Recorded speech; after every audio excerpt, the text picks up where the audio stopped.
Ma fiancée m'a dit « On a besoin de faire une pause pour voir si je te manque ». J'ai répondu « Je comprends ». Ce qu'elle ignorait, c'est que je comptais la demander en mariage la semaine suivante. La bague était cachée dans mon tiroir à chaussettes, une émeraude taille ancienne qui m'avait coûté 3 mois de salaire. J'avais réservé notre restaurant préféré pour la Saint-Valentin et m'étais même entraîné à faire mon discours dans ma voiture pendant mes pauses déjeuner comme un parfait idiot. Mais ce mardi soir, quand Lisa m'a fait asseoir, le visage sérieux et mal à l'aise, en parlant de son besoin d'espace, de grandir en tant qu'individu et de se retrouver elle-même, je me suis contenté de hocher calmement la tête. « Prends tout le temps dont tu as besoin », lui ai-je dit en la regardant jouer nerveusement avec le bracelet en argent que je lui avais offert à Noël. Elle semblait confuse de me voir rester aussi calme. Elle s'attendait sûrement à ce que je supplie, pleure ou fasse un discours désespéré sur nos 4 années ensemble et tous nos projets. À la place, je l'ai aidée à préparer son sac, allant même jusqu'à plier ses vêtements. Elle me lançait des regards comme si elle attendait que je craque. Le lendemain matin, je suis allé directement à la bijouterie et j'ai rendu la bague. 2000 $ récupérés, comme ça. Le bijoutier avait l'air compatissant, mais ne m'a posé aucune question. Puis j'ai fait quelque chose de complètement fou. J'ai acheté un aller simple pour Tokyo, avec un départ dans 10 jours. Depuis l'université, je rêvais d'enseigner l'anglais au Japon. Mais Lisa détestait cette idée. Elle disait que je cherchais à fuir mes responsabilités et que j'étais immature et irréaliste. Elle avait déjà planifié toute notre vie. Maison en banlieue, 2 enfants, clôture blanche, tout le cliché.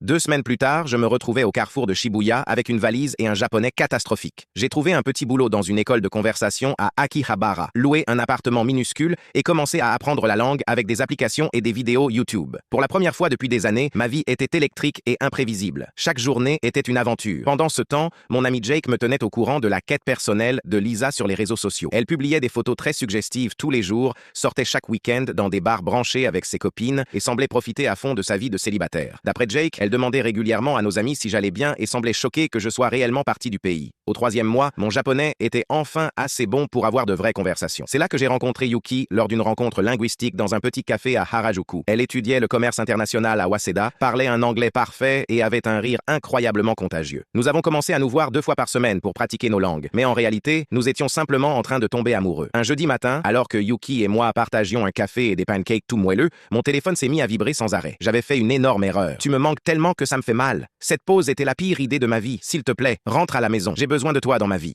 Puis un autre message. J'ai vu Jake publier une story sur le Japon. Tu es vraiment en train d'enseigner à des enfants maintenant? C'est ridicule. Puis un autre. Réponds-moi tout de suite. Il faut qu'on en parle sérieusement. Tu ne peux pas m'ignorer pour toujours. J'ai fait une capture d'écran de tous les messages et les ai montrés à Yuki. Elle les a lus, les sourcils levés, puis a éclaté de rire au point de presque recracher son café. Dis-lui que tu as trouvé quelqu'un qui n'a pas besoin de faire une pause pour savoir ce qu'elle veut, a-t-elle dit en me volant un morceau de pancake avec ses baguettes. Alors je lui ai répondu, j'ai trouvé quelqu'un qui n'a pas besoin de faire une pause pour savoir ce qu'elle veut. J'espère que tu finiras par trouver ce que tu cherches. La réponse de Lisa est arrivée 2 minutes plus tard. Le Japon a toujours été une idée stupide. Tu gâches toute ta vie pour un fantasme ridicule qui ne durera pas. J'ai montré le message à Yuki. Elle a simplement souri et m'a dit, on devrait lui parler de notre fête de fiançailles le mois prochain. Définitivement, la meilleure pause de toute ma vie.